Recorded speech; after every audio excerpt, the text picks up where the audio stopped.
And I get it. Good morning, campers. We're getting kicked off today. We do have some things that's going to be really fun. So hopefully you are wide awake and ready to get our third session going. And I'm going to ask Maya if she would come on and just kind of give us a quick rundown of our schedule, and then we will get going. Do I even see Maya on? Yeah, Hey, that's it.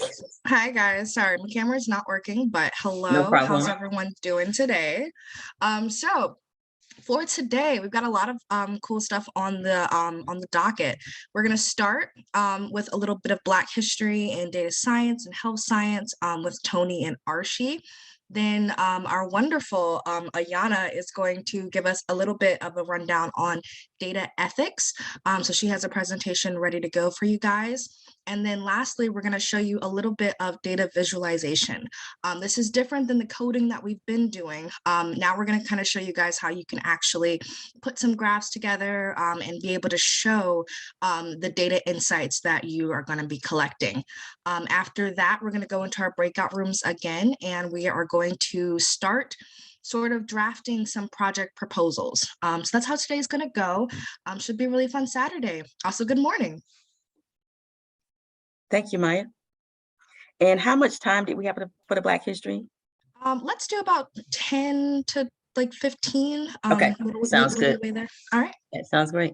Go All for right, it. so I'm going to go ahead and get this kicked off. So everybody, please put in the chat your favorite figure in Black history. Who is your favorite figure in Black? It doesn't have to be science related, just overall. And go ahead and drop that in the chat. And as you populate that, I see some good ones coming in already as you populate that.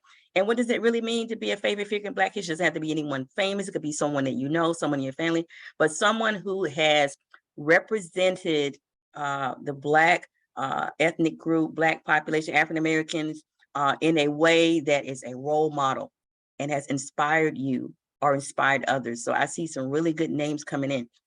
And this is so important for everyone to understand that people of all ethnicities have been able to contribute to history and society, and just help make our lives better by inspiring us with what they do. I will mention a few of my favorite: Muhammad Ali, Martin Luther King, definitely got to get Dr. Mae Jemison in there, the hidden figures. Mahatma Gandhi, I love Be the Change You Want to See. Like, that's one of my favorite. And actually, when I went to India, I got a chance to go see some of the places where he was. So anyway, it's always great. If you're going to be a scientist, you have to stay inspired.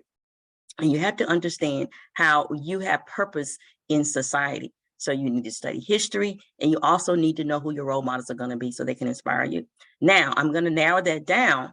Today, we're going to focus on scientists and inventors, Black scientists and inventors. And I'm making this point because there's so many things that Black scientists and inventors and innovators have done that we may not even know about. And it's actually contributing to our daily lives. And it's important that we embrace this as American history, as world history.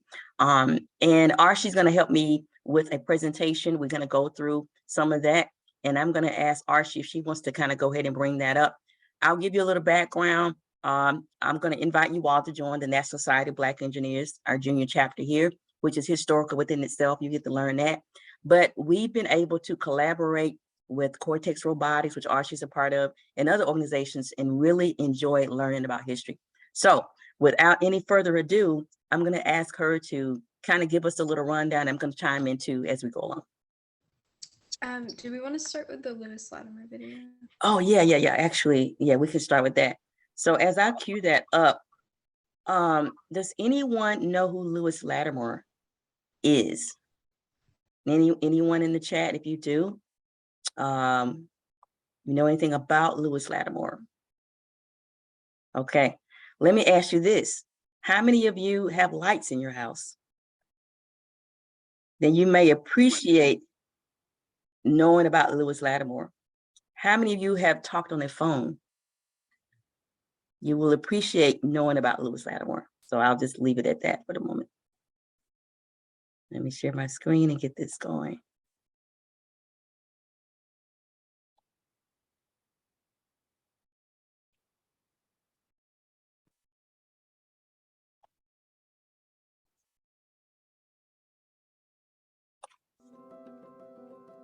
When we look back at the history of engineering in late 19th century America, big names jump out at us like Thomas Edison or Alexander Graham Bell.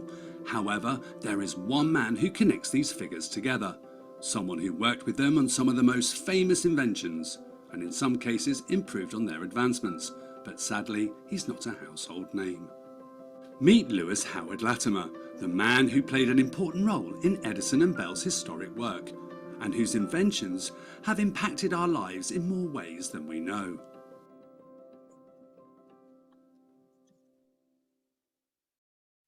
Lewis Howard Latimer was born on the 4th of September 1848 in Chelsea, Massachusetts, and was the youngest of 4 children born to George and Rebecca Latimer. 6 years prior to Lewis's birth, his parents had been slaves in Virginia. They managed to escape and sought freedom in neighbouring Boston, but shortly after arriving, George was recognised as a fugitive and jailed. The arrest was protested vigorously by the community. There was a trial, and the attempts to recapture George and return him to Virginia caused considerable agitation in Boston. When the trial judge ruled that Latimer still belonged to his Virginia owner, an African-American minister paid $400 for his release. Although George was now a free man, he was still extremely poor, working as a barber, paper hanger, and in other odd jobs to support his wife, 3 sons, and their daughter. With this very humble background, Lewis Latimer's family could only afford a few years of grammar school for him and his siblings.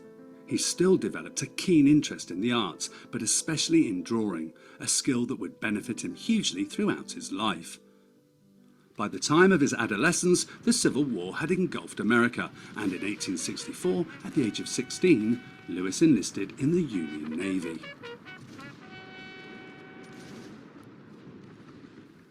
At the close of the war, Lewis was honourably discharged and secured employment as an office boy with the patent law firm Crosby & Gould. Keen to advance himself and utilising his interest in drawing by closely observing draftsmen at work and reading books on the subject, Latimer taught himself mechanical drawing.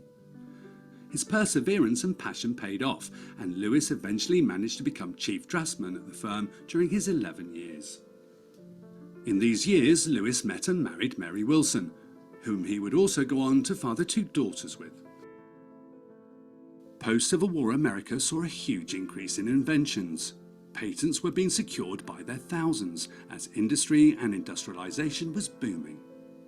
Lewis secured his first patent in 1874 for the water closet, an improved toilet system for railroad cars, and in 1876 Lewis was hired by Alexander Graham Bell. Bell was working on his telephone invention and was in a race to get a patented design before anyone else registered a similar device. Latimer's expertise in draftsmanship meant that on the 14th of February 1876, Bell's telephone patent was filed just a few hours earlier than Bell's rival inventor, Elisha Gray. If it had not been for Latimer's expertise and knowledge, Bell may not have had the fame that he still holds in the world to this day. Alexander Graham Bell was not to be the only famous inventor Latimer would work closely with in his career. In 1880, Latimer began to work as a mechanical draftsman for Hiram Maxim, founder of the US Electric Lighting Company and fierce competitor to Thomas Edison. Here, Latimer learned so much about light bulbs that by 1881, along with Joseph Nichols, he registered a patent for a light bulb with a carbon filament. This was a major improvement on Edison's original paper filament, which would burn out very quickly. Shortly afterwards, he received another patent for the process of manufacturing carbons, which was an improvement on the method for the production of the carbon filaments in light bulbs. With his knowledge and expertise in this field, he was eventually hired by the Edison Electric Light Company in 1884. Here he worked closely with Edison and became his patent investigator and expert witness, protecting Edison's patents and inventions against imitators. Impressed with Latimer's technical knowledge, Edison encouraged Latimer to write his first book, Incandescent Electric Lighting, a practical description of the Edison system. Latimer would also go on to become one of the charter members of the Edison Pioneers, where he was the only African-American member of this highly prestigious group.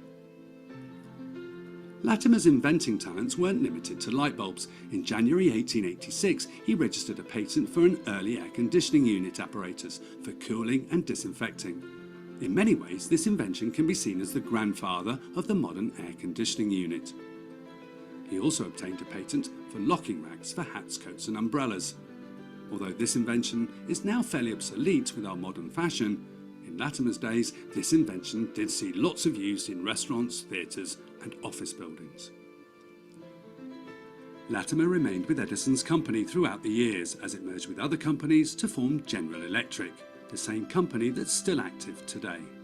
He continued his work in the legal department until 1911, where he spent the rest of his career as a patent consultant to law firms. As a true Renaissance man, Latimer managed to pursue his love of the arts alongside his scientific career. He was a keen poet, playwright, painter and lute player. He was also very active in the Unitarian Church and taught mechanical engineering and English to new immigrants coming into America.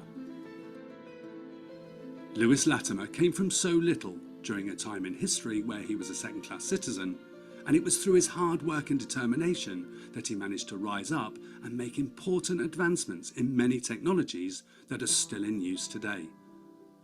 Although not as much of a household name as his contemporaries or colleagues, he truly deserves a place alongside them.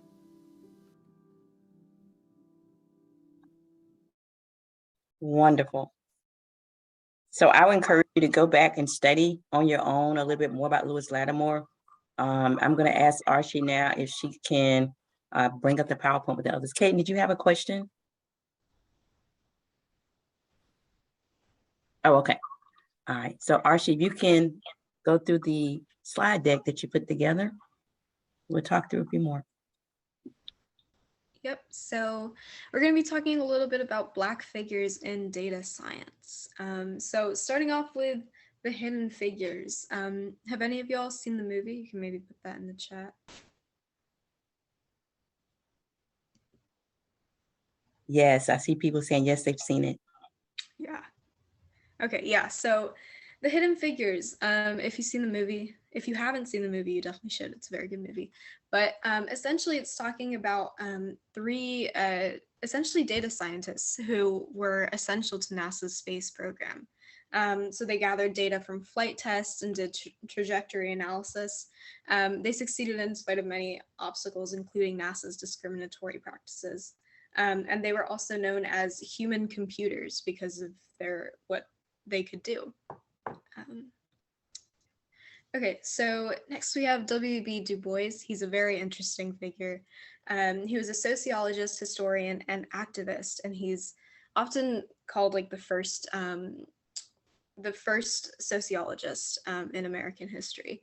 So using his background of data science, he was able to study how the African diaspora in America was being held back. And you may also know him from his feud with Booker T. Washington, who is another leading Black figure at that time. And that's a very interesting topic to look into if you want some more information.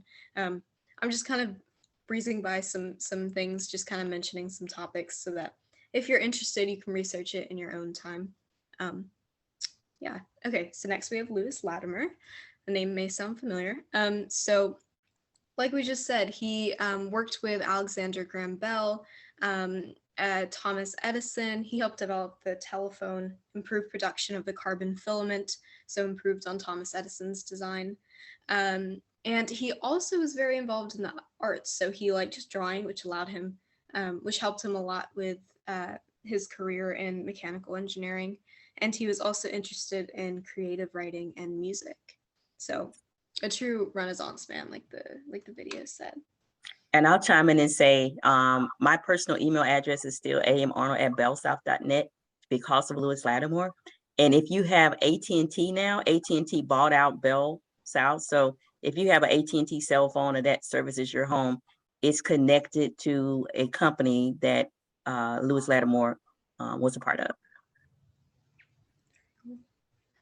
Okay, so next we have Gladys West.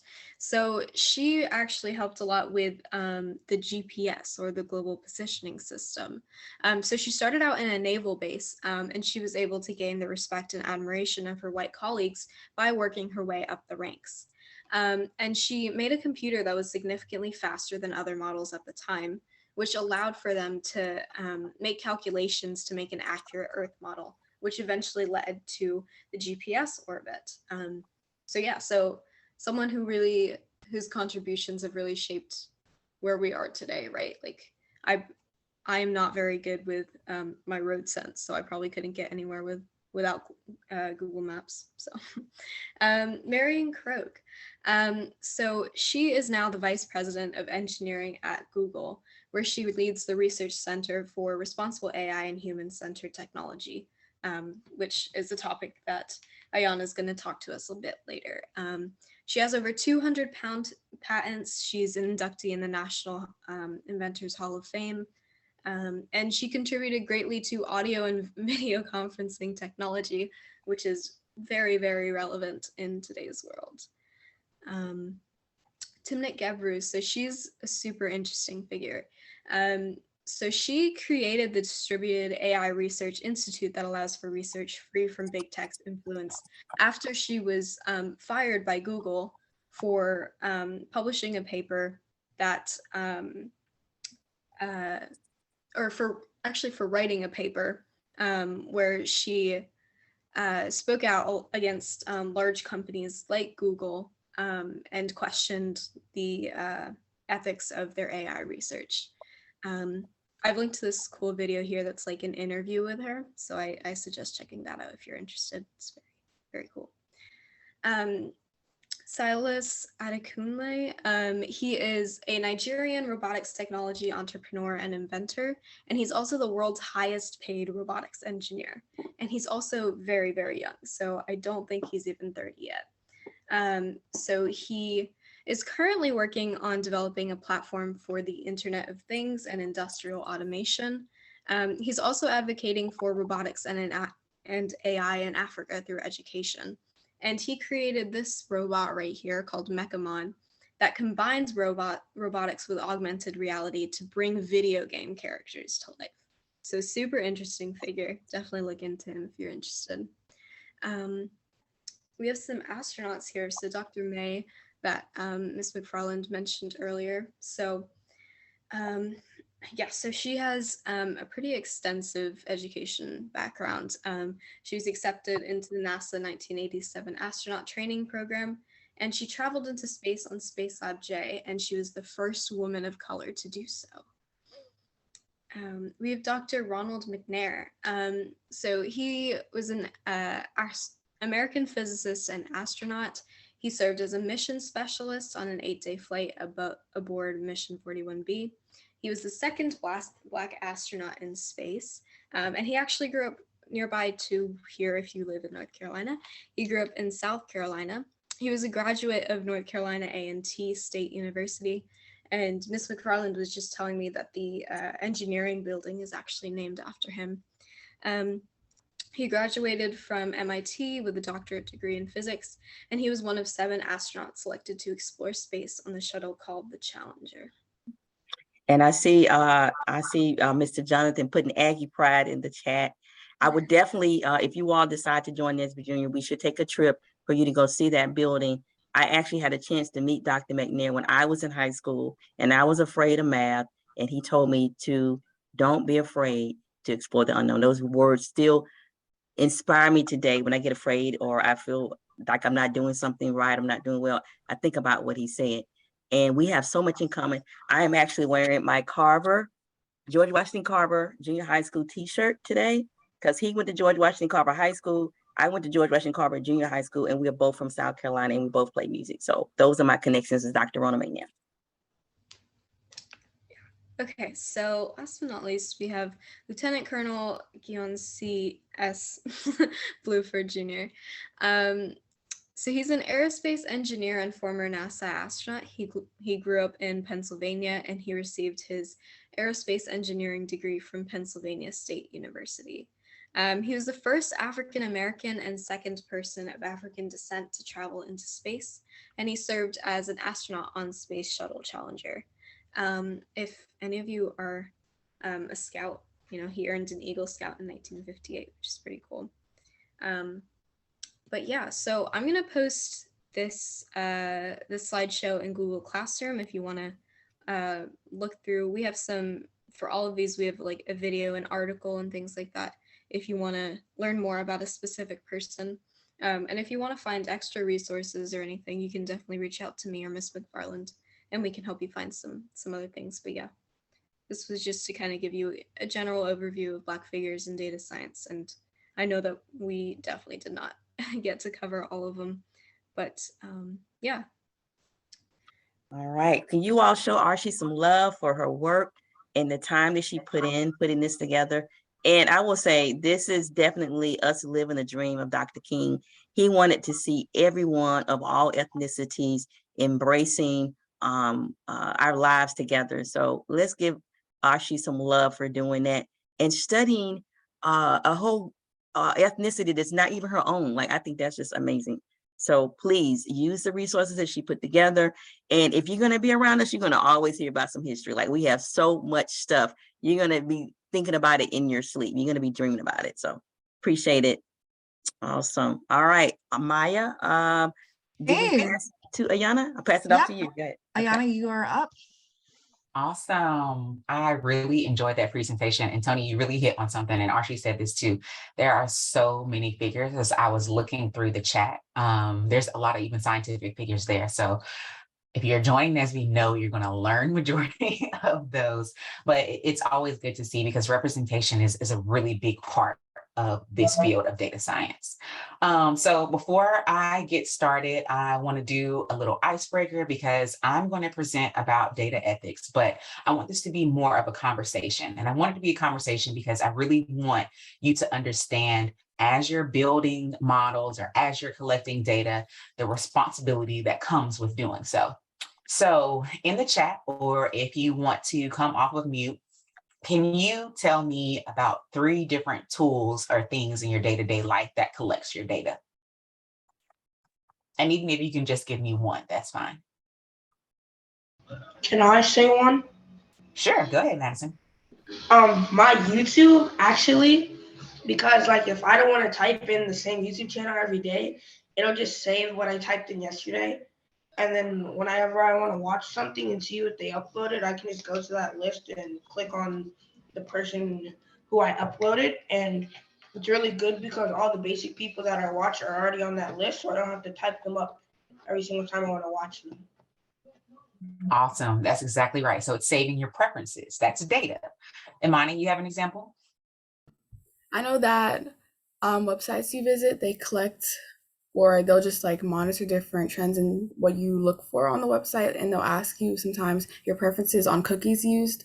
You can like select which cookies that you want the website to operate based off of, besides I think the cookies that are needed to operate the website. But I know that they collect data from the user. That's awesome. Exactly right. So our data is being collected all the time. So I see some other examples like on your phone, Alexa, your computer, Google. These things are being collected all the time, whether you recognize it or not. And so we want to make sure that not only do we know what's being collected, but we understand the responsibility of the entities that is collecting our data. So I'm going to share my screen, and we're going to talk about data ethics today. And when we're talking about data ethics, I want you to think about a more recent data collection that you did while you were in camp. You did a data collection with Miss Hammer as she was collecting some of the items during the scavenger hunt, right? Where she collected a data set of all of your favorite items or things that were significant to you. So let me share my screen. And as Miss Ayana is bringing that up, you're going to get some books, and I'll say something about that around break. So just hold that note. You're going to get some books on ethics and Black inventors as well. Okay, can everyone see my screen? Let me present. Yes. All righty. So what is data ethics? Let's talk about a formalized definition, and then we're going to get a little bit more informal about what it actually means. So data ethics is really a code of behavior. Specifically, when we think about ethics, we think about what's right and we think about what's wrong. But we're talking about ethics specifically during each step of using data, because it's data ethics. Now, the steps that we are thinking about here are when we gather data, when we clean the data, and then when we make decisions with the data. So again, I want to think about an example during the example that Ms. Hammer did with you all earlier this week about collecting some of the items that were important to you.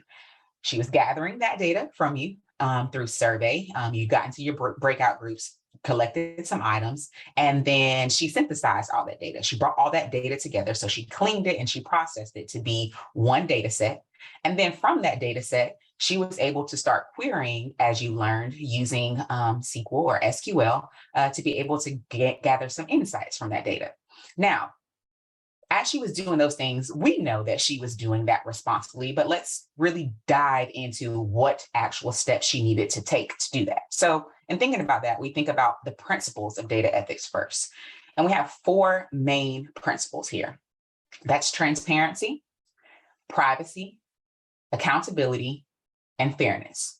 And it's okay if you see some of these and you're not too sure about what they mean, because we're going to dive into each of these. Now, for each of these principles, we're going to discuss the definition, and then we're going to think about the survey, if you will, that was created for your household items. And I may ask for a couple volunteers along the way. So if I don't see volunteers, I also might do some cold calls, so be prepared.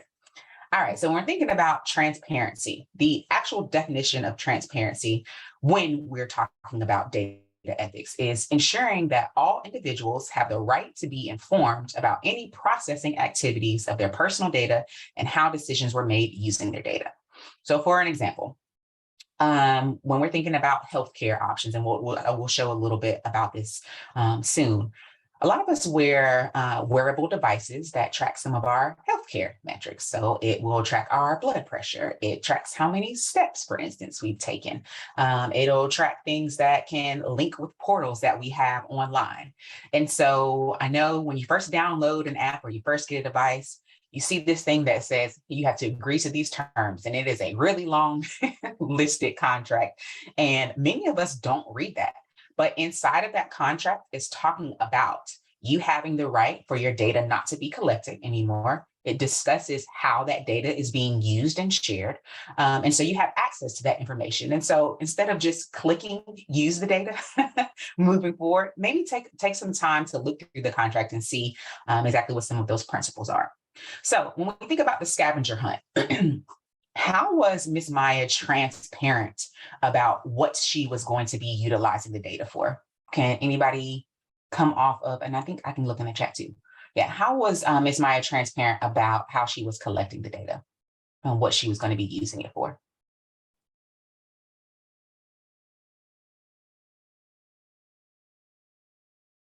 Madison, do you want to answer? Sure. She told us that she was gonna put them all in like a list of all of our memory items, our funny items, and our unique items. And she told us that they were all gonna have colors and like little like one word description of what they were. Exactly. So she told you what she was collecting. She even showed you the database that was going to be collecting the data. And then she gave examples of how the data would be collected. So she was transparent from the beginning of the collection. Great. Thank you, Madison. All right. So then our next principle. Really quick though, Preston, did you have a question? Oh, I'm sorry. I didn't even see. Thanks, Yeah, Maya. so on the last slide about the transparency, is that kind of like when you sign into something like on a different device and then you get like an alert or something on the original device you signed into, and it tells you like someone else is signed into your account or something like that? So that's very close. That's actually going into our next principle, which is privacy. Now, part of that is transparency because you're being made aware that your device is being used by a different, or your information is being used by a different device. But that's also privacy, which is our next principle. So you ran right into that, Preston. And so when we think about privacy as a guiding principle of data ethics, this is respecting individuals and their rights regarding privacy and the use of information about them. So if, for instance, Preston, your example, you are using your email and you are on your laptop, then you switch to your phone. You get an alert that says, hey, your email is being used on a different device. That's more about your privacy so that you know when and where your data is being accessed. And so when we think about the scavenger hunt again, and we think about how Ms. Maya was collecting the data, some of the things that she may have taken in consideration, and we know that she did she tell you that she was going to share your data with any other entity?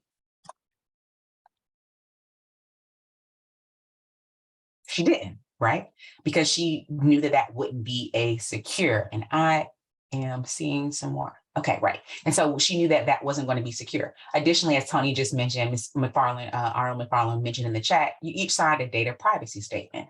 This was to signify that your data would be protected and stored or not stored transparently so that you would be well aware of that. So privacy is another big principle as well. So next principle, accountability. This is the one that is my favorite. So when we talk about accountability, we're talking about using data with good intentions. Now, intention is a squishy word because sometimes it's hard to measure someone's intentions. But using data with good intention is a bit easier to measure because this is specifically signifying what the data was intended to use for, and if it is being useful and fair. So this includes asking questions about what could go wrong and managing those risks. Now, this principle was a behind the scenes task for us as Ms. Maya was creating the scavenger hunt, because she reached out to our entire team and she included her plan. She told us how things would be collected. She gave us ideas about, okay, well, what if students have duplicate options, or what if a student doesn't want to answer, in which, how do we record that data? So making sure you're accountable for your plan during your data retrieval, during when the data is being used, and any insights that glean from the data is also important. Yes, Isaiah. So kind of like the CIA triad: confidentiality, integrity, and accessibility. Exactly. So a lot of these data ethics or responsible AI principles have existed for a really long time, just not in the realm of data and AI usage, because we know that AI is a relatively new space. And then lastly, we're going to think about fairness. Using the data without favoritism or discrimination, particularly to protect minority and vulnerable populations. Now, this is one that we'll focus on, especially when we make a shift here in a second to talking about responsible AI or data ethics in healthcare.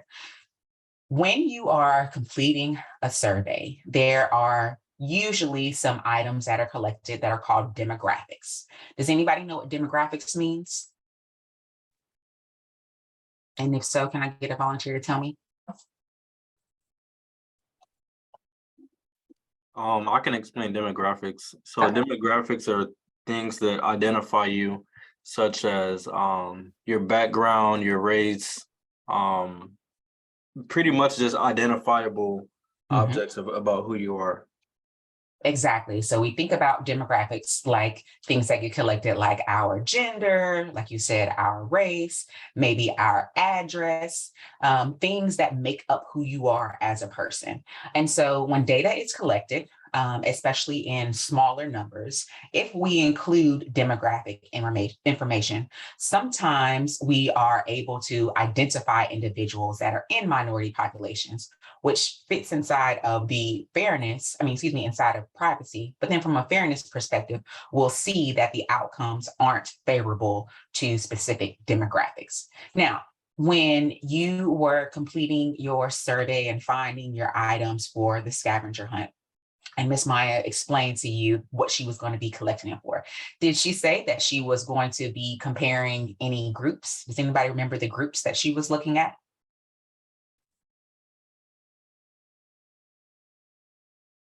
It's okay. So you're all broken out by grades, right? So you're broken out by 6th grade through 7th grade, all the way up to our potential college students, right?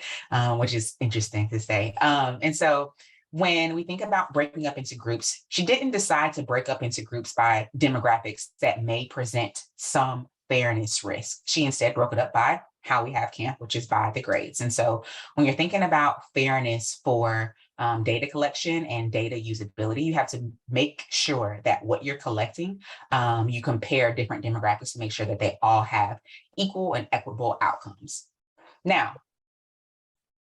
what does that look like in healthcare? So as I mentioned, as a patient here, we look in the left, there's a whole bunch of different ways that data is being collected. Good question. So how long can you retain someone's data? Mr. Winstead asked. That really is dependent. Now, in healthcare, you'll sign something that says your data will be maintained for a certain amount of time. But if we go back to one of the principles where we're talking about privacy, and a user gets to say, all right, my data has been collected for this period of time, but an individual always has the right to say, I no longer want my data to be collected and or stored.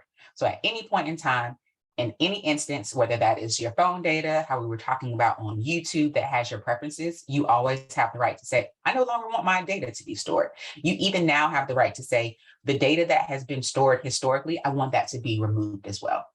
And so we have to think about those things as we're collecting others' data. Do we have the capability to be able to remove their data? Do we give them ample notification of how long, like Jonathan is asking, your data is being collected? But that really depends. What if I don't live in the US? Are the rules different? Yes. So there is actually quite a bit more rules in other countries. The EU or the European Union has a very thorough document currently about what data ethics and responsible AI looks like. There's a lot of policies. In the US, we're still formulating some of those policies, but we have really gotten to this high level of data ethics principles that we just talked about. And so I think, Jonathan, those rules are still to come, but I will say that in the United States, it's much more lenient than you'll see rules in the European Union. Now, if you don't live in the US and let's say you're visiting the United States and you come into the healthcare system as a patient that we see here, you're wearing a wearable device and you go into a healthcare facility and they collect your heart rate, they collect your blood pressure. All of that data goes somewhere that gets stored. We talk about this as a cloud. A cloud is somewhere virtually where data gets stored that is then used for some type of analytics processing. Analytics processing in healthcare might be things like trends about how do we know when someone's heart rate indicates some type of disease, or how do we know when someone's blood pressure indicates that we need to move them to a different unit in the hospital. And so that is when an individual has the exact right to either say, I want my data to still be collected or not be collected. And so when we think about data and the cycle of healthcare, can anyone reference one of the principles and tell me how a data scientist could get involved responsibly as they're collecting data inside of the healthcare cycle? So, and actually I'll dive a little bit deeper. If a patient is having their heart rate monitored, what is a way that a doctor or data scientist inside the healthcare field can be transparent about their heart rate monitoring?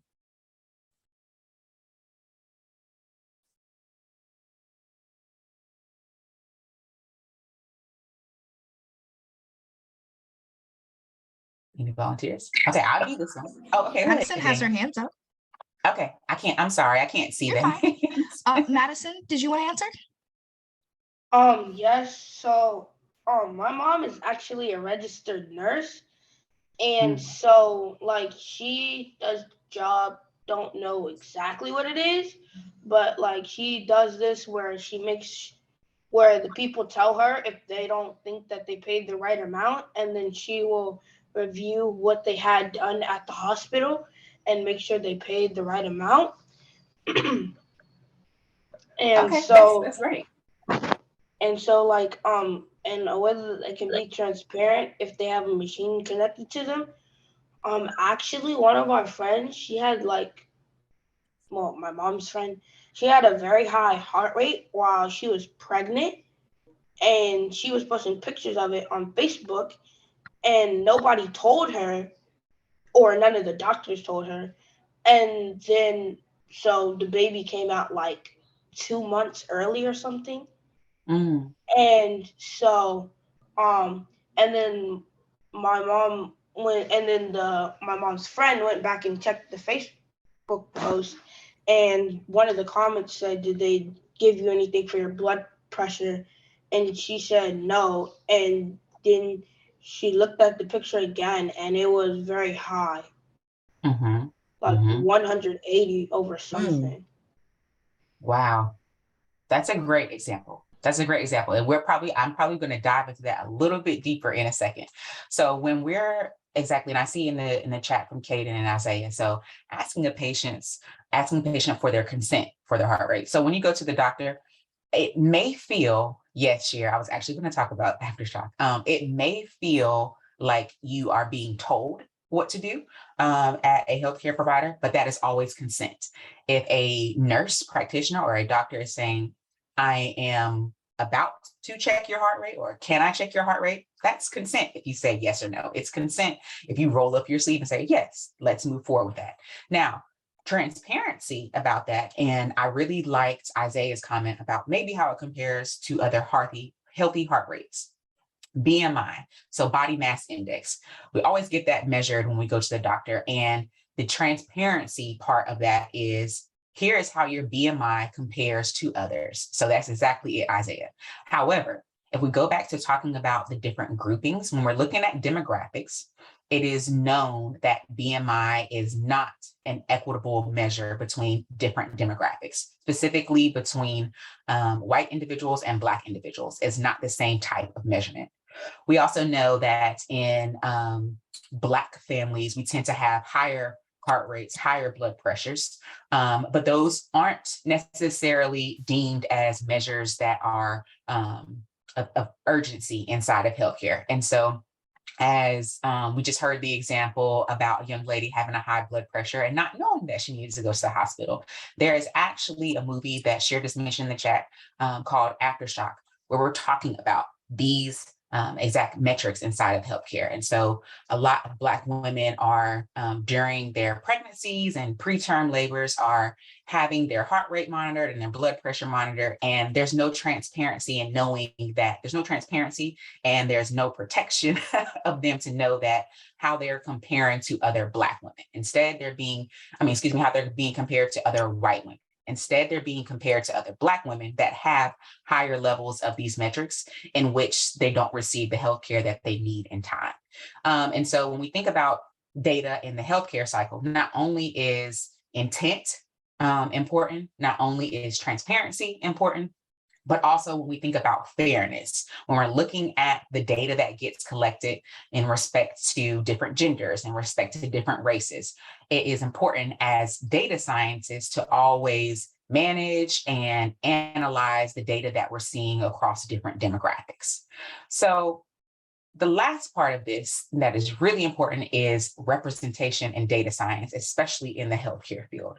So as we just talked about, there are so many issues throughout the data ethics phase or the data phase in which we have to make sure that we are respecting transparency. We have to make sure that we are respecting clients and privacy. We have to make sure that we are being accountable for the work that we're doing. And we have to make sure that we're being fair, that all people are getting the same solutions or the same benefit of data analysis. So how does this happen? Well, this is by a data scientist, because if you think about in healthcare, if you think about how the BMI charts were created, let's start from the beginning of that. There had to be some collection of everyone's body mass index. And once we have that entire collection of the body mass index, there had to be someone like a data scientist, maybe that wasn't their title then, but they had to analyze that. And they had to come up with very specific groups to say, this body mass from this range is underweight. This range is overweight. And there typically is no consideration of different demographics like race in that. And so because we have traditionally had data scientists that do not look like you and I, the outcomes of those algorithms do not benefit you and I. And so that's why it's important for us to have more representation in data science, especially in the health field. Because as you can see, if you look at data scientists over time, Just from a male and female perspective, from as early as 2010 to 2019, we can see that it is a male-dominated field. Now, maybe you say, okay, well, that's great. Maybe there's a lot of Black men in this male-dominated field. That is not the case, because if we then look at data scientists by race, you can see that by race, Black or African-American individuals make up 1% of data scientists. Now, when you take into consideration that the data science field is already a very small field, and when you look at labor statistics, it's around 10, average on 10% of the workforce inside of technology are data scientists. That is a very small number of people. And so when you think about the ethics principles and you think about how to be transparent, the way that you as a Black or as a Hispanic or a mixed individual think about privacy, the way you think about transparency, the way you think about accountability, and the way you think about fairness is not going to be the same as someone who doesn't look like you, because you've had different experiences. So I hope that not only do you think about being responsible with your data cycle, whether that be collection or analyzing the data, but that you also think about the importance of you being in STEM fields like data science, so that algorithms that are used on you and I are representative and built by individuals that look like you and I as well. And that is it. Do I have any questions?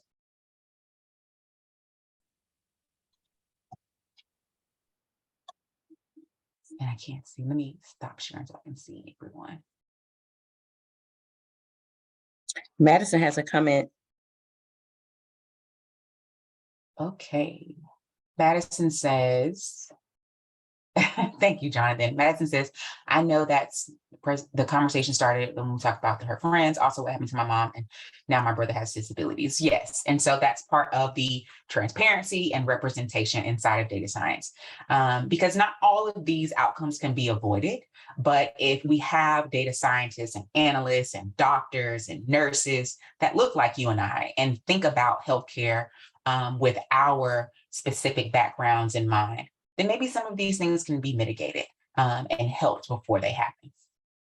So also, Miss Ayana, on that same note, as you all are bright individuals and you go to the med, you go to the doctor, anything you do, as a STEM professional, as an aspiring STEM professional, if you question something or you feel like something is not right, say something. Even if you're not a doctor, even if you're not a nurse, say something. I had that own experience myself. I had a doctor who in hindsight, I feel like he didn't listen to me because of the color of my skin. My leg was swollen. And I said, hey, I want to make sure it's not a clot in my leg. I've never had one before. I don't know why I would have one. He discounted me. I called back 2 days later and my leg kept getting bigger and he didn't want to see me. But because my sister and my cousin are medical doctors and I told them about it, they told me to go to urgent care, go somewhere else. And I actually did have a clot in my leg. He collected no data. He didn't examine anything. He just looked at me and said he didn't think I had one. Now, as an engineer, that didn't make sense to me because I'm like, well, you didn't measure anything. You didn't collect anything. I know that there has to be a certain amount of blood flow in my vein to know whether or not it's a clot. He did nothing like that. So I went to an urgent care and they actually measured the blood flow in my leg and said, yeah, there is a clot in your leg. So as a data scientist or an aspiring data scientist, as a student of science, you have to measure things to know whether or not you're making a good decision. So whether that's going to the doctor, wherever you are, if someone is saying, I don't know, no, you need to be sure. You're not going to be sure if you haven't measured anything. So just point of philosophy, you can use this type of, what we're doing is called computational thinking, and we talked about the other day. You can use this type of thinking in a lot of things in society. Even if you are not the professional, you have enough sense to know that you cannot guess on things that are a risk or potentially threatening to your life. So speak up if you do not feel that that's being done accurately, whether it's you or a family member, at a doctor's office. And a lot of times people just tend to think that's a doctor, just trust it. If you don't think something's being done right, speak up. Exactly. Imani, you got your hand up? I just wanted to say that I really agree with that because I have had an experience with that. Like my doctor, my family's actually transferring to another doctor's office now because Mm, we've come to my doctor with like different concerns about my iron because of like I've had symptoms of like low iron, like feeling lightheaded, and it's not just like light, it's kind of like sometimes it's severe. yeah. And we would like talk to her about it and she would just kind of brush it off, or she would send me to get lab work done and then nothing would come up. But then she was just say, "Oh, you're fine," or sometimes you might be car sick. But if it's like happening consistently, and and she's there's no like I feel like there has to be a reason for it, and she's just Yep. kind of brushing it off, and we feel like she's not really giving us as much attention as other patients or listening to Mhm. when we have concerns. So my mom is just like trying to take us to a different doctor's office because it shouldn't, your concerns shouldn't be brushed off like that from your medical doctor. So Thank you, Money, for Exactly. sharing that. Thank you for sharing that.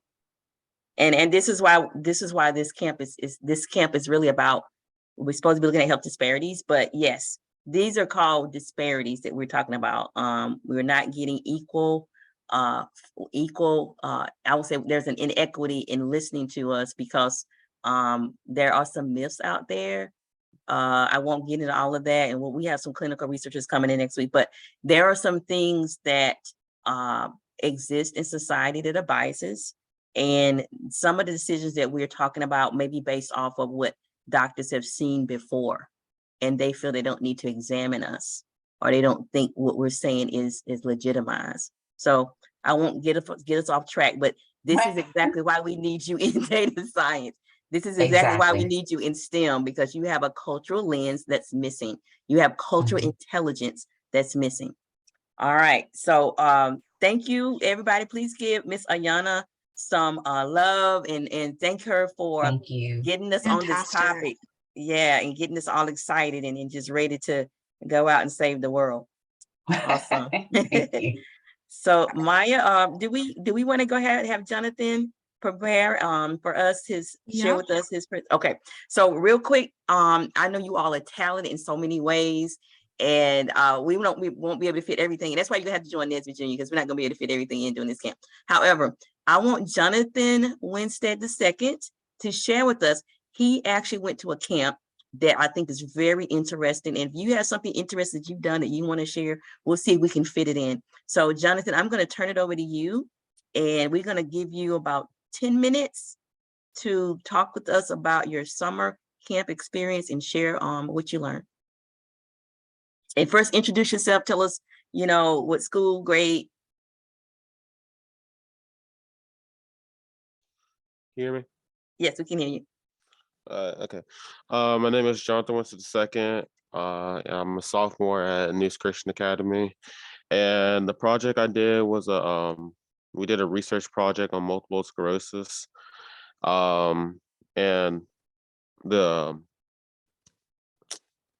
not the project, but the group I was in, it was called Biogen, and I'm gonna present it real quick. So this was a summer camp that he went through that was sponsored by Biogen. And this was with MIT, correct? Through MIT? Yes. Okay.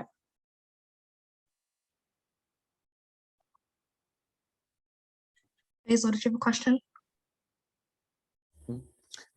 Yeah, I just want to say I'm currently in Biogen. It's a great camp to go to if you have the opportunity to do it next summer. You should. Okay, Nice. bye, Basil. I didn't realize you were doing it as well. Awesome. Thanks for letting us know. Yeah, no problem. I'm in the third session. Okay, excellent.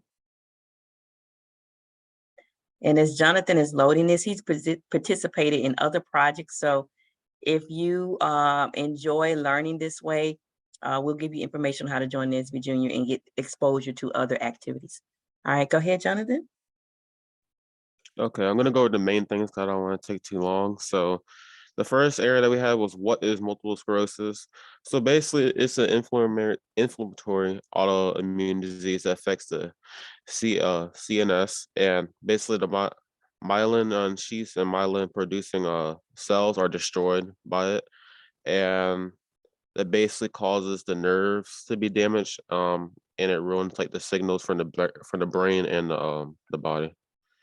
Some symptoms of multiple sclerosis are numbness or weakness, a prickling sensation, having trouble with your coordination and balance. You could have vision problems, slurred speech, fatigue, dizziness, difficulty walking again, and then poor bladder control. Some important information about multiple sclerosis is that when you have it, it lowers the levels of vitamin D, which well, no, sorry, lower levels of vitamin D is associated with greater risk of it. People from ages 20 to 40 are most affected by it, and women are 2 to 3 times more likely to get it than men. And in the U.S., about 1 million people are diagnosed with multiple sclerosis, and worldwide is 2.8 million. The new treat. Okay, so another thing I want to add on this is we had to make an app, and then we also had to make a invention to like treat it. It's like a hypothetical one. So we came up with the new treatments, which is on the board right here, and then we also came up with the app, which I'm going to talk about in a few minutes. The new treatment is basically the new treatment is the myelin sheath can be repaired by introducing new myelinated cells, and many precursor cells are not differentiated. The differentiated cells, precursor cells can become myelinated, and this is crucial for the regeneration of the myelin sheath. In order to differentiate the precursor cells to become okay, so we can use something called taxamothin. Taxamothin targets tamoxifen, sorry.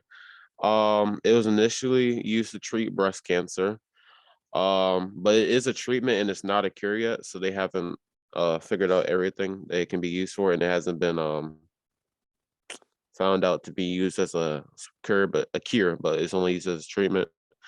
And most drugs can be taken with either Ocrevus or how you say it? Tamoxifen. Sorry about that. Okay. So current treatments and inventions.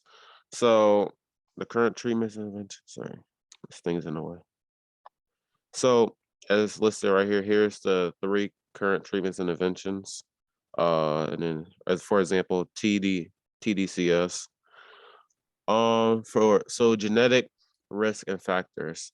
So 2 genetic risk and factors are it assists the immune system and distinguishing the body's own proteins from those invaders. So basically, it messes with these 2 things. So, and the next thing is it codes for one of the 2 different receptor proteins, and these trigger the growth and survival of immune cells. Okay.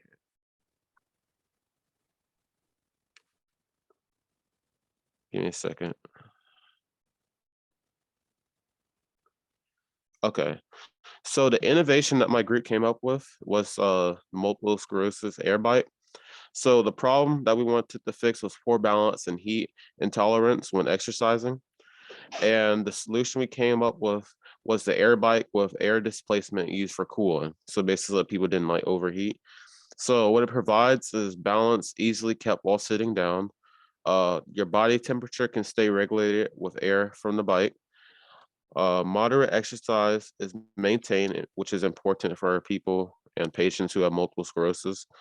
It provides you feedback for muscles in your leg, which is spasms and cramps. And it also monitors your temperature and heartbeat to ensure safety. And this is the app that we came up with. So we called it the spasm reliever. So what this app does is it helps minimize the stress and pain associated with muscle stiffness, spasms, numbness, and electrical sensations through offering exercise suggestions. So for the physical aspect of it, 2 pairs of cotton patches on the arms, legs, and extra patch covering the spinal cord and lower neck. And the muscle sensors within the patches will be responsible for detecting electrical activity from the muscle. And then once a sensor is activated, it will send a message to the mobile app. So basically, what this app does is while a person either exercising or just in their normal day, in short, it alerts them before they have a spasm. That way, they're able to work out that part of their body, so that it detects the spasm before it happens, or before they feel it, basically. So that's what my group did for multiple sclerosis. And if you guys have any questions, you can ask them. This is awesome, Jonathan. Awesome. Yeah, actually, my niece, I want her to talk to you. She just found out that she has MS and she's struggling with just getting the diagnosis. But this would help her out because several things that you mentioned, she's having problems with. So is this app available? Not yet. For our project, we had to think of an app to make. So this is one that we were developing. We haven't like released it or anything. We just had to make the idea for it and start Okay. like the basis of it. Does the team plan to develop it? I don't believe so. Okay, I'm gonna talk But to your we dad about that one then. 'Cause this sound they need to have a patent.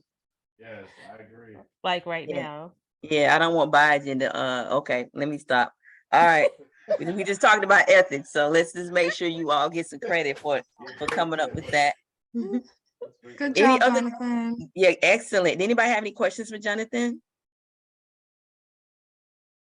Well, I want to just say this as you think about your questions. If you have some, put them in the chat. But he mentioned lots of data. There was a lot of data collection here. And because of data and the understanding of physiology, they were able to develop this app to help enhance people's lives.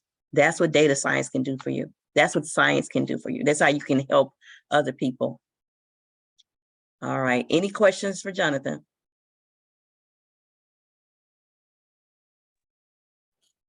Jonathan, what was the most challenging thing about this experience?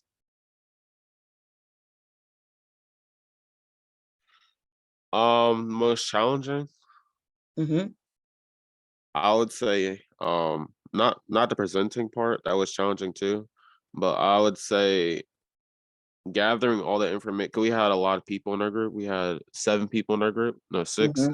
So we had to find a way to like split it for everyone, and then like we were in the middle of the week. We only had a week to make this.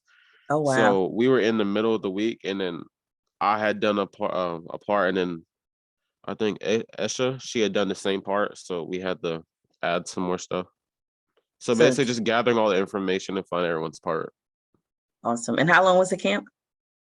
The camp was 2 weeks long, but we only had 1 week. We did this on the last week. Okay. Well, it sounds like that's what we're gonna be doing again next week. Yeah, about the same time frame. Yeah, excellent practice. So everybody show Jonathan some love for sharing with us what is possible, what can be done if you put your mind to it. Excellent. And I really do want a copy of this because I want to talk to my niece and have you discuss this with her. Thank you for sharing, Jonathan. Okay, thank you. Thank you. All right. Do we want to do a quick break and then come back and Ayana can go again for a few minutes and we'll break out?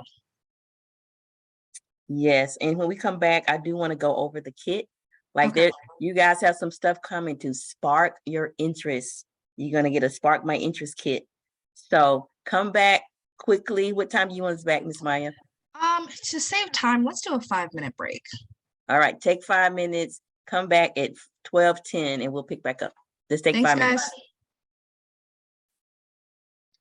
And Tony, would you mind giving me host privileges? I'm gonna open up the breakout rooms. Okay.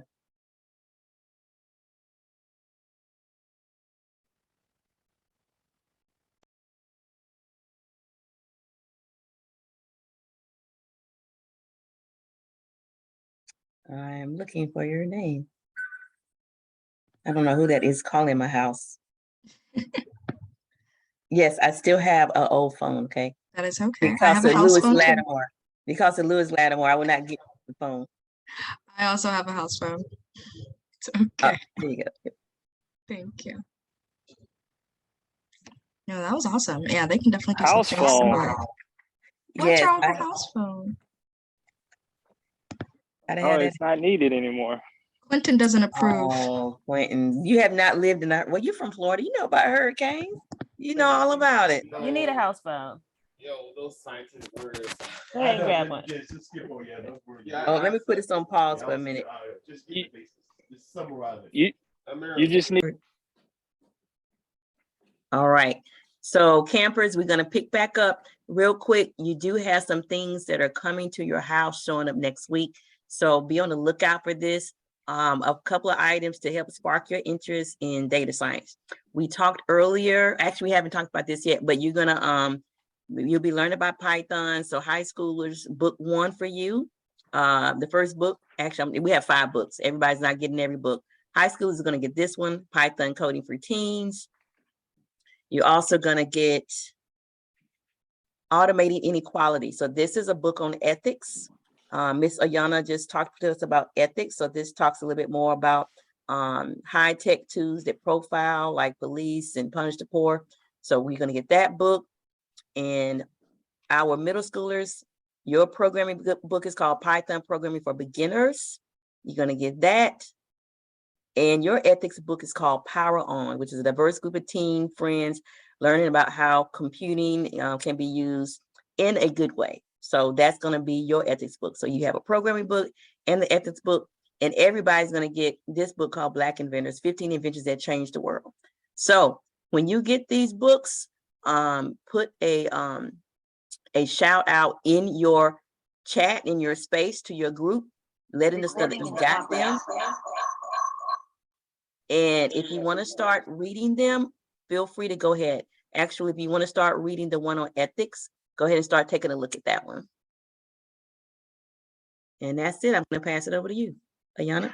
Okay, so we've been talking about data, we've been querying data, we've been talking about being responsible with data, and then we started talking about not being heard necessarily in healthcare. So one of the things that I want to show really quickly so we can get into our breakout rooms and learn a little bit more. Now we're going to learn about visualizing the data queries that we do, because if we're wearing a wearable that is taking our blood pressure, that is showing us how many steps we've tracked, that is showing us different trends throughout the day, then we don't necessarily have to rely on healthcare as heavily. We can go into a doctor's office and say, no, I do want you to reference this, or I do want these type of testings because look, I have my data and something's changed in the past month. I can see this because the wearable that I'm using is showing me that my blood pressure has been elevated for a week, or my steps have been limited. So if you have a wearable, or if you're going to be receiving a wearable in the near future, I want to show you what that data looks like, and then what that looks like inside of Tableau. So let me share my screen and we'll take a peek.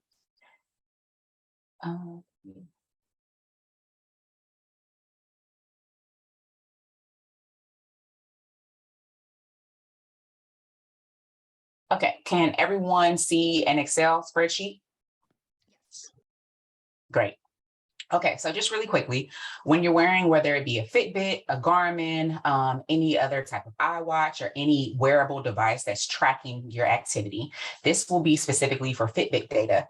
You can download that data for most of those devices. And this is what it'll look like. It'll show you now this ID that you see, it's going to be the same because this is your ID for the device. So really where you start to see some distinction is inside of the activity date. You're looking for different types of activity for each day that you are wearing and recording the watch. What's also cool that I know a couple of you have started to dive into is joining data. So while your wearable is tracking your total steps and your total distance, whether those distances be moderate, very active, or lightly active, and even your calories, you can start to combine other data sets like your Apple Health data that's, taking your blood pressure, taking your heart rate with the date that those things were taken. And so you'll have a comprehensive view of not only your activity, but your health on a daily basis. And so as you go into the breakout rooms, we're going to start looking at a tool called Tableau. So we've used SQL so far when we've had a data set, and we can query the data set that says, all right, what did my total steps look like on April 22nd, 2016? And SQL would provide you with this number, 12,764. That's great. But what does that mean? Is that number high? Is that number low? Is that above my average for the month? Is it below my average for the month? Should I be concerned about this number? So now we want to be able to see those queries in a more standardized form that shows us how we're performing over time. And so just really quickly, and learn a bit more about how to import the data and how to start creating graphs. But here's a type of Fitbit data analysis dashboard that you'll be able to create, or whether you're using Fitbit again, Garmin, or other activity tracking software. You can use Tableau and say, all right, what do my average daily steps look like per month? And so you start to see, ooh, I really wasn't active in March or December. I wonder why. Well, maybe because like December, we're out of school, we're spending more time with family, we're eating good food. We don't really want to be active in the winter months, but I was really active in the summertime. And so when you start pairing this data with some of your other health metrics, like Imani was saying, she was noticing that her iron was low.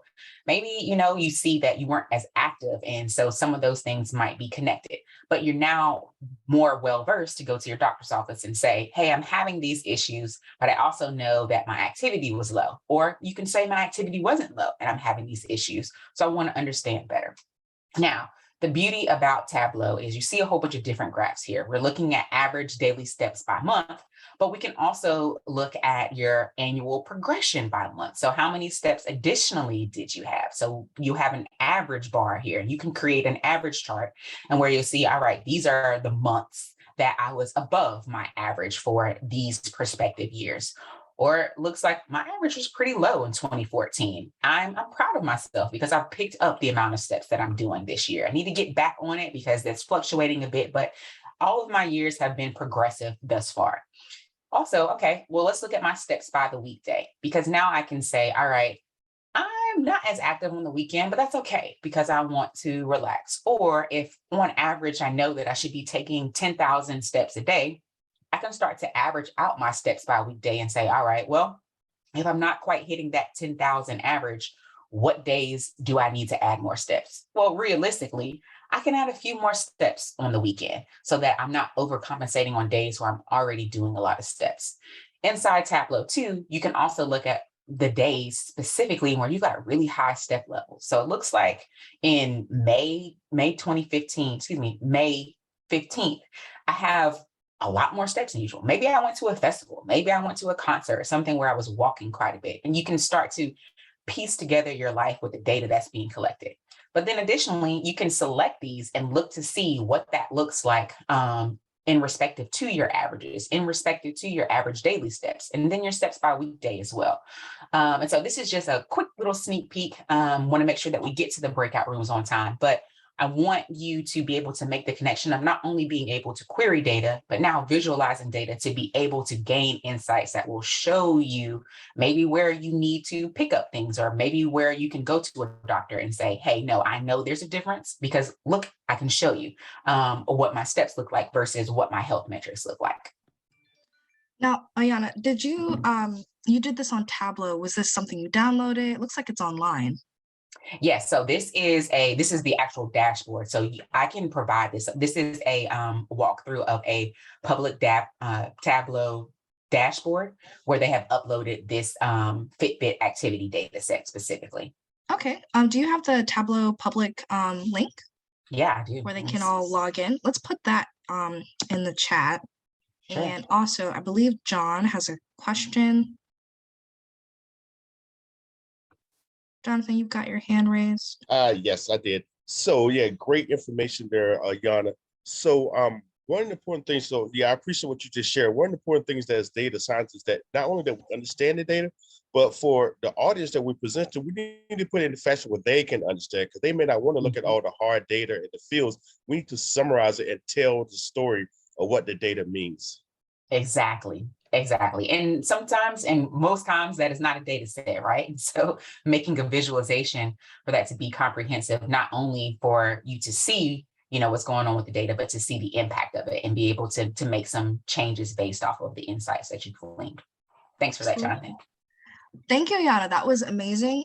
So No problem. for today, you guys, when you go into your breakout rooms, you're going to be doing more of a little bit of brainstorming because we only had like a few minutes on Thursday. But what I would like for everyone to do, and your teachers can share this as well, is there is an introduction to Tableau course in Data Camp that has been assigned to you all sort of for the week. So if you want to, on your own, you can go and do introduction to Tableau as well as any other homework that your teachers have assigned to you. And then when we have office hours or the first couple of minutes of when you go into your breakout rooms, you can ask questions to sort of go through that. But there is a public Tableau, so you guys can essentially download a CSV and start to make some of those visualizations.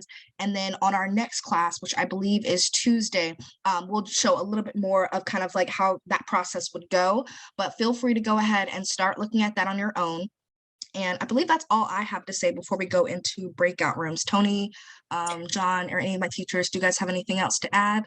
I do want to have one quick question. So is there office hours Monday night? I don't know if we had So that. we do have an office hour on Monday. So if you guys have any questions, Sunday, you tried introduction to Tableau, you tried to download public Tableau, it didn't work, anything like that, definitely feel free to come and ask any questions. Or if your class is doing intro to Python and you have questions, or if your class is doing joining, definitely feel free to drop in and we'll work through. We had a really great office hour this week where some students came and they showed us their screen, what they were trying to get through, and we worked through that. So office hours are definitely going to be on, I believe, Monday. Tuesday we have class, and then Wednesday. And then Thursday and Friday and Saturday we have camp. Yeah. Okay. So I'll say this real quick. You're going to get some devices on Monday. Some people will probably get them. I don't know what time you're going to get them, but you're going to need to know what to do with that. So when you get it, don't try to get, don't get too curious with it just yet. You can come to office hours Monday night. For those of you that are available, it's optional. If you have your devices by then, we can kind of talk through what to do with them and how to use them. I don't want to get us off track of Tableau, but you're going to get some stuff on Monday. And I'm going to ask Mr. Jonathan. Okay, do you want to do that, John? I just saw your chat. You want to do that when we get back from Tableau? Real quick. Like a CSV. That's a comma separated. I believe it's like variable or something like that. I Yeah, can't it remember. should be CSV, comma separated variable. Yeah, he just There had we a go. typo. Okay. Yes. Yeah, go ahead. Dr. Tony, if you want to give me a quick tutorial today or Monday, I can do both. The same way that Ayana was able to download the Fitbit data, the Garmin devices that you have will also have that capability. And it comes in that CSV format. Yes. And yeah, let's record that too. So on Monday, when we have office hours, we'll have John go through sort of how you can download that Fitbit data. And on Tuesday, we'll kind of show you guys how you can find just regular spreadsheets online that pertain to what your project is and put those into Tableau. And if your teachers want to, they can start that today if you guys already have that outline. But I kind of want to leave today as sort of like, let's continue to brainstorm and kind of finalize what do we want to look into, as well as all projects, very fluid, very, you can kind of pick what you would like, but do try to find something that has a bit of a health angle. So we would like some of these projects to at least have or pertain to health in some sort of way. But let's go ahead, let's do breakout rooms up until, what are we thinking? Want to do like 5 minutes when we come back so we could do maybe till 55? All right. So you guys can go ahead and get into your breakout rooms, and then I'm going to bring everyone back at about 12:55. Okay. Yeah. Excel also has visualization resources as well. Yeah. And feel free to ask your teachers if you have questions of kind of like how we're going to do some of these things. But again, today can be more of a brainstorming activity. All right. See people already popping into their breakout rooms. Thanks, guys. Have a good class. Hey, Dr. Tony, did you get my message? I did. So you're missing a few students. I'm actually talking to Ms. Sher right now about attendance. Are you missing all your students? Andre, Hayden, and Tamia. Okay. Okay. Andre actually works on Saturday. I don't know what Hayden and Tamia are, so go ahead and work with LeBron and Sage. Okay, just them two? Yeah. Okay. Do we have any more students? Bye, Bob. All right, so Hayden and Tamia are missing today I'm gonna from put his class. Okay. I'm gonna put this student in their breakout room. Okay. Yeah, I don't have them marked at all. Just Sage Okay. and LeBron. Hey, Cher. Hey, how you doing? Hey, are you looking at the attendance right now? I can, yeah. What classes? Hold on a second. Let me click on it real quick. Okay. I was just trying to figure out what class Bob is. Oh wait, I have it. Let's see. Is it 9th grade or 10th? Oh, nope, he went ahead and joined. All right, we're good. Is he there? Okay. Yeah, he joined. He's in 10th grade. Yeah. Oh, Yeah, he went on ahead. Ayana, that was amazing. yes. Thank you. Fantastic. I got to go back So- and learn everything. Let me put the recording on pause. Hold on. Awesome. All right. So I know we are pushing it really hard. We might run over just a few minutes, but I wanted to kick us off with David sharing some beats and getting our heartbeats moving and flowing a little bit. So I'm gonna let him go ahead and do that. David, you can take it away now. All right, and just to be clear, this is going to be like one of these is going to be on the back of, not in the back, in the background of one of the videos you're going to make, or like a Facebook ad or something like that. We can use it on some type of a promo. But David, just tell us a little bit about what you do with music. Like how you can connect with this. What do you do with music? Yeah, for sure. Okay, so well, I've been making beats. I started making beats in 7th grade, and I just got some free software, downloaded it, and I really liked it. It was like really cool to experiment. Actually, before that, I was on my phone, so you can start small. I was on my phone, and I just did some app, and I started making music. I got likes from like this social platform on there. It was really cool. So I downloaded some software on my computer, and I gone from there. Then when I was at my church, there was a rapper who came, a Christian rapper, and he came to like do his little show in our church. And I showed him one of my beats I made when I was in 8th grade, and he was like, "Yo, this is crazy." So I just gave it to him, and now that song, which I still think is like one of the worst beats ever, that has like 29,000 plays on SoundCloud or something. So, and I just figured that out. I promise I did not care about it. So that's kind of really what propelled my love for making music. And yeah, so right now I'm on something completely different. I'm on like something called FO Studio. It's like one of the best beat making softwares out there. So I'll just share my screen. So this is what it looks like. So this is one of the beats I made. So this is for our trend song when we get one. Yeah. Here we go. To the R, to the E, to the N, to the D. Can you hear that? We don't hear anything. Okay, yeah, I wanted to make sure. I think there's a share sound button. There we go.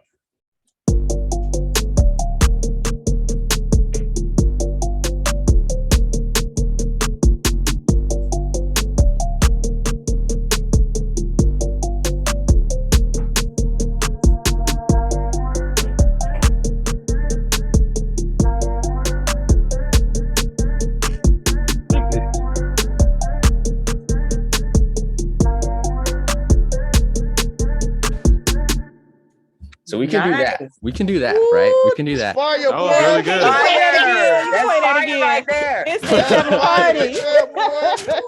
Oh, okay. Yeah, so go ahead. We're gonna play that again. Let's play that again. Yeah.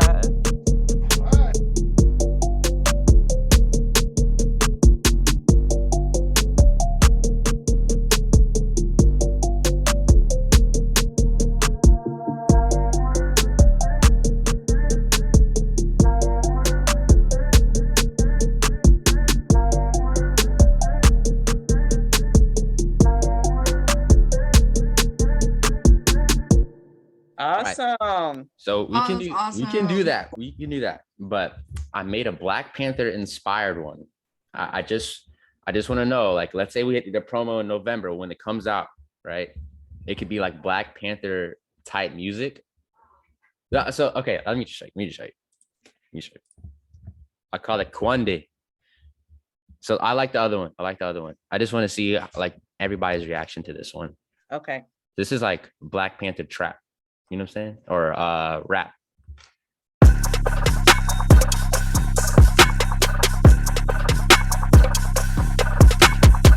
That one.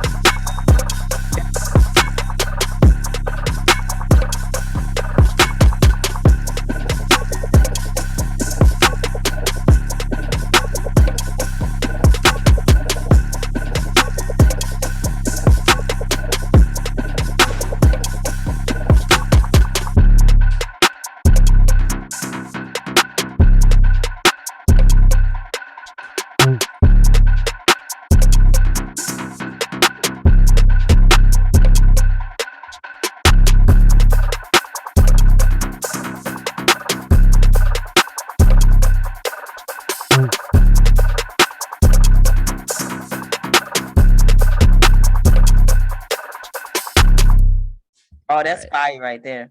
So Yep. I mean, you could do 2 promos. Yes, that was awesome. All right, David. Now It's a look, we're going ringtone. to have to have a listening party one day just with music because we have some producers on. I know Ray's sitting over there moving around because Ray is a producer too. She's sitting over there. But everybody, can you show David some love for sharing with us his beats, getting our heart rates up? Like we can definitely get some steps off of that one. Appreciate that, David. And look, we got to talk about copyrights now. You said you had 29,000 likes, so we got to make sure you get copyrights on these beats. Absolutely. All right.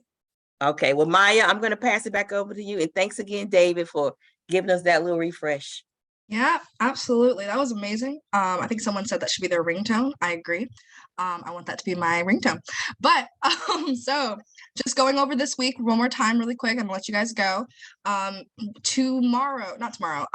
tomorrow is off. Monday, we are gonna be looking at Garmin and how we can get that data into a spreadsheet. On Tuesday, we're going to look a little bit at Tableau and kind of like how you guys can sort of put some of these projects together, as well as have our first speaker day. So we are going to have some actual data analysis, business analysis from John Deere come and talk to you guys, and you can ask some questions and kind of see how they got their jobs. And then after that, you'll have plenty of time for breakout rooms. And then the same thing is going to happen on Thursday. We're going to have a speaker come and talk to you. And then after that, you'll have breakout time. And then Friday will just be for projects. So I'm going to let everyone go who needs to go. However, if anyone wants to, I'm going to go through the list. You can share kind of what your group has started to cultivate for your project. So I'm going to start with 6th grade. And again, anyone who needs to go, because we are over time, you're definitely free to go. But in 6th grade, is there anyone who wants to talk about their project and what they're thinking of doing? I can. Go for it. So basically, the 6th grade group, we're thinking about doing basketball and football because we think that those are the most sports with the most injuries. And we haven't exactly agreed on something, but we for basketball, we're thinking about doing recovery times and where most of the players get injured on the court, and like recovery times and physical therapy and all that. I don't know if we came up with a football one yet, but awesome. No, that sounds really, really interesting. Knowing that, I might even try and find some like spreadsheets for you guys that I might be able to send your way that we can talk about on Tuesday to maybe start to look at that data. 7th and 8th grade, you guys want to talk?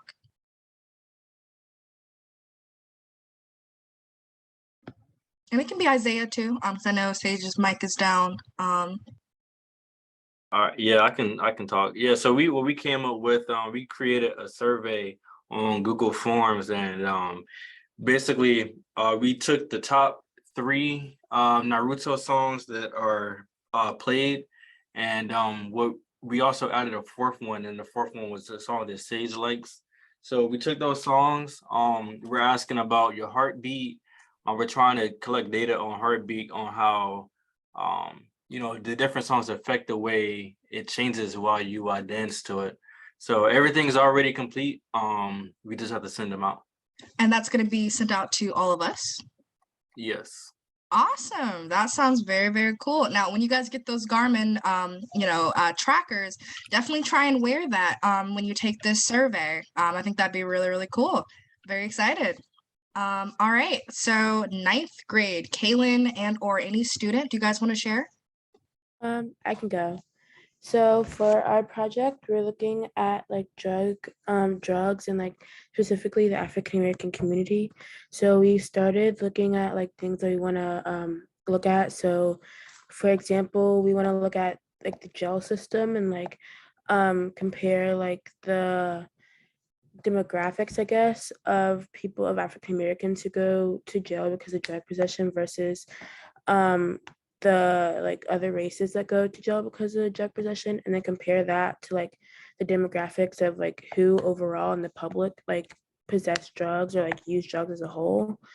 And then we also just went to look at like who is selling the drugs, because like we found Kaylin, she looked up at we used the Boys in the Hood reference where they were like who like, because we don't have the boats, like as a African American community, we don't have like the means to get the drugs and like import them from other places, but we do have the drugs like in the public, so where are they coming from and who's selling them? And so we want to look at that as well and like compare that. That sounds awesome. That sounds really awesome. All right. Who do I have next? 10th grade, group 1. Taylor and or any of the students, do you guys want to share what you guys came up with? I think this is the app group. I'm very excited. I can share. So for our group, we came up with different ideas. Each person came up with different ideas.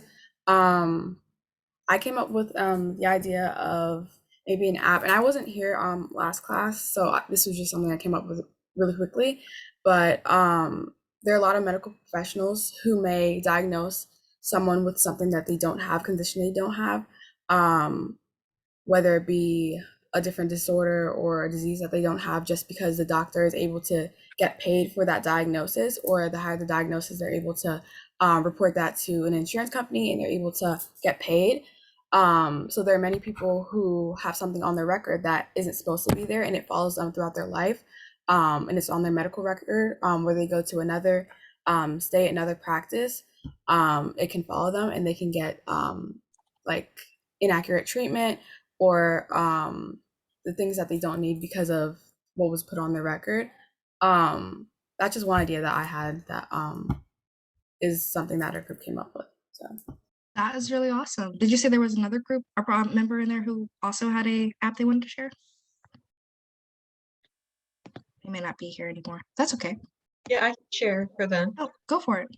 Yeah, so basically, we were kind of, again, looking at data ethics as regards to how people's health disparities might be a result of like environmental factors, and how that might also impact their physical health, maybe even their mental health.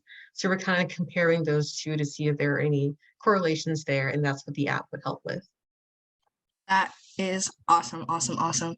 I got to go to John's group for a second. I don't know if you guys got to the project. It's okay if not. But how did that class go? Kaden, is Kaden still here? If you want to talk about the project that you guys came up with.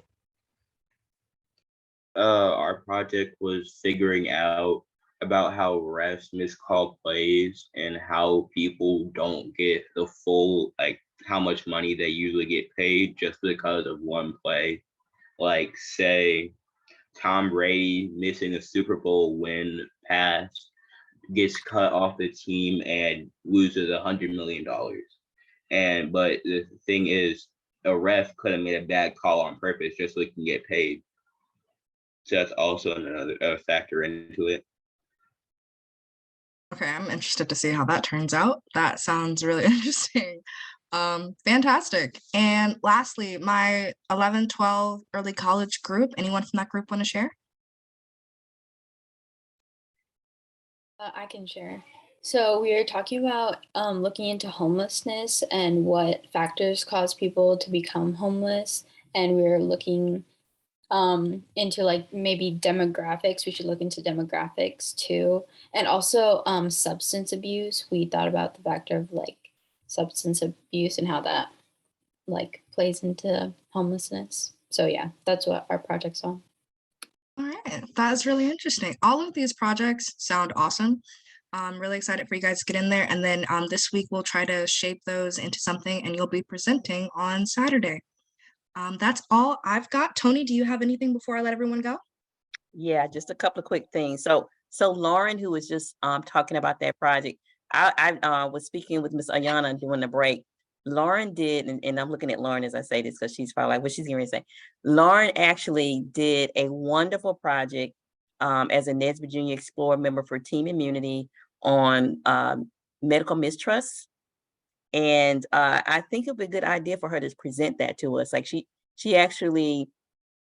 actually did research on, this is when COVID was really kind of in its peak and vaccines were just beginning to get distributed. So she followed this for a while, and she actually presented collecting information first on people's understanding of the vaccine and hesitation. So they looked at medical mistrust and the hesitation in the Black and brown community of getting the COVID vaccine.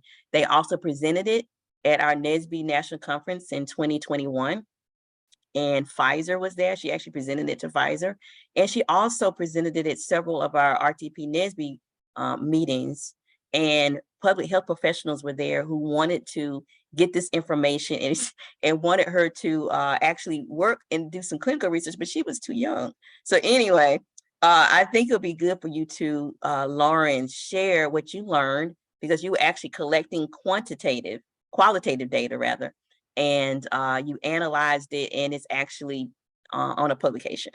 It's on our own publication. So I think it'll be good for you all to see how what you can do can continue to be studied and explored even after the camp is over. And I'm hoping that Lauren will do something with that when she goes to college, because it was actually quite amazing. The other thing I want to mention too is real quick, I'm going to share on the screen again what are some of the things that you'll be getting and over this upcoming week. So everyone will be getting an activity tracker. So be on the lookout for this. And like I said, Monday night is optional, but we'll take some time to show you how to set this up. Now, we had to buy a lot of these, and some of you I identified to get a large based on your t-shirt size. We couldn't get small medium for everybody, so some of you are going to get a large, and if that doesn't fit, we can probably change the band out. But if based on your t-shirt size, we said, well, we got to get some large because can't get them all the same size. You're also going to get an Amazon Fire tablet. Be on the lookout for that. These should come on Monday. We also have some covers, but they will not all get to you until Thursday. You have black covers, Carolina blue covers, and NC State red covers. We couldn't get them all the same colors. So hopefully you'll be okay with that. And the books that we went through earlier, you'll get those as well. So just be on the lookout for these things that will be coming your way. And I actually want to thank Sage for creating this drawing for us. Hopefully I can get this on a t-shirt, but this is basically a spark your interest in data science with NESB Junior drawing in the background there. And the items that I mentioned will be your spark your interest in data science kit. And that's all I have. That looks awesome. All right, we'll start with that for today. And we will see you. Your next class is actually Tuesday at 6:30, but we do have our optional session on Monday night at 6:30. I encourage you to come, because first you always have to know how to operate your equipment before you can really dive into what you need to do. So if you are available Monday night at 6:30, please come so you can learn how to use your activity tracker, your Kindle Fire, and get your, get acclimated with the equipment you're going to need for the class. All right, and if you have any questions, feel free to stay on. I'm gonna stay on for a little bit, and any teachers that have any questions, also stay on and you can ask before you head out. But I think that's it, right, Tony? That's it. If you have a special talent you want to share with us, shoot me something in the chat and we'll see if we can find some time for you to share it. Thank you. Have a great weekend. Guys. Great camp.